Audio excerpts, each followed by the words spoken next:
Do you want to keep your loved ones safe at home? Try these few fall prevention ideas. Hi, I'm Rick Seek. I'm the owner of Home Helpers Home Care in Denver, Colorado. Today we're going to discuss how we keep our loved ones at home safe and talk about some fall prevention ideas.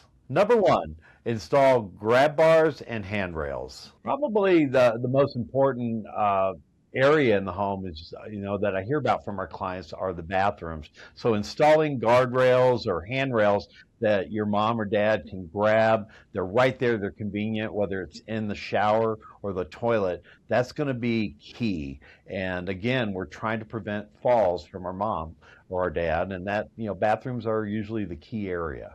Number two, optimizing lighting in your loved one's home. When addressing lighting in your loved one's home, you want to look at key areas, the hallways, the bedrooms when your mom and dad are getting up at night. Often our parents tend to be more frugal with lights, so I grew up in a household where they turn the lights on, turn them on, off as we need them.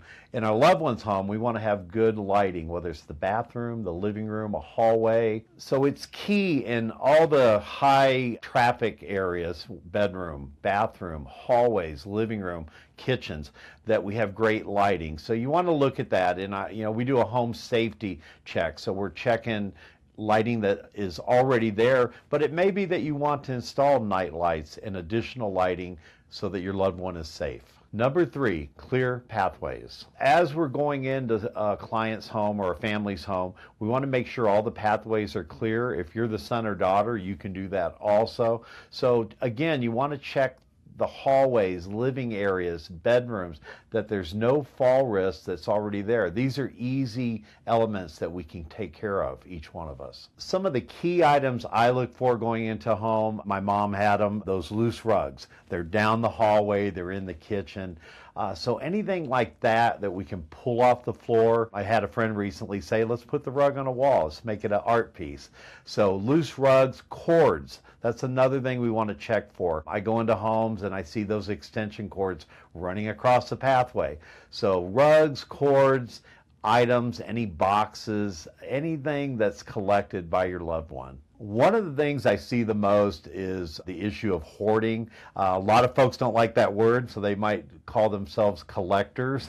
So through the years, as people collect, we're going to see that. So, a company or you guys as a loved one can go in and help mom or dad make the decisions to maybe store items, get them again out of the way. As a company, we can even come in and help with that. People love their collections, so it's always important to be very sensitive to that issue. Number four, proper footwear. So with proper footwear, when we go into someone's home, I notice folks are barefoot or they're wearing socks. Really, to have a safe environment there, if you can get your loved one to wear some really comfortable shoes that are fitted properly, you might even need to go to outside source to make sure they're wearing the correct shoes.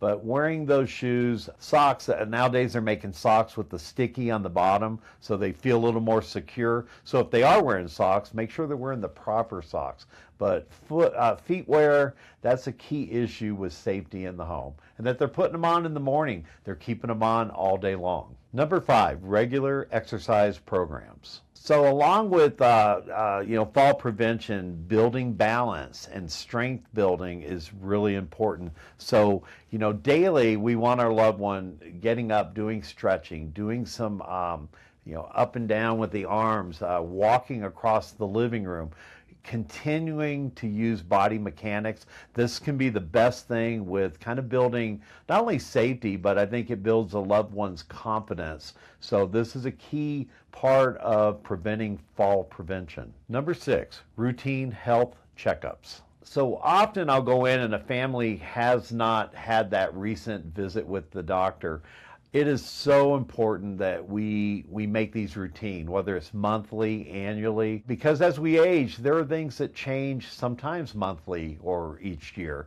So it's really important to go in, have that doctor support anything that's going to promote health safety, that your mom and dad can continue to feel independent. So make sure you get those scheduled. As a company, we can come in, and our care staff even often will accompany a client to visit the doctor. Additionally, medication management is so important. You know, we want to be taking the proper pills daily. We want to have oversight, whether it's a family member, or you might have a doctor or maybe a nurse that's reviewing those medications monthly. So you want to keep that in check. That's one of the biggest items, again, that I see is maybe because of cognitive issues or other issues. To get busy in the day, a client forgets to take their medication. So let's stay on top of that. Number 7, support. So with everything we've discussed today, getting an agency in or a company that can come in and kind of add that extra layer of caregiving, it's a great idea. We can help with everything we've talked about today, just getting the day going, looking at safety issues in the home, helping mom and dad to make sure they have proper footwear on, they've taken the medications that day, caregivers assisting with activities of daily living. We can put a care plan together that looks at fall prevention, looks at home safety, and all of this is going to help your mom and dad or your loved ones stay independent, and we can put together a plan for success. So if you'd like to learn more information on how we can help or even schedule a home safety inspection, which is free, all of that's free, go to the website below and look forward to hearing from you.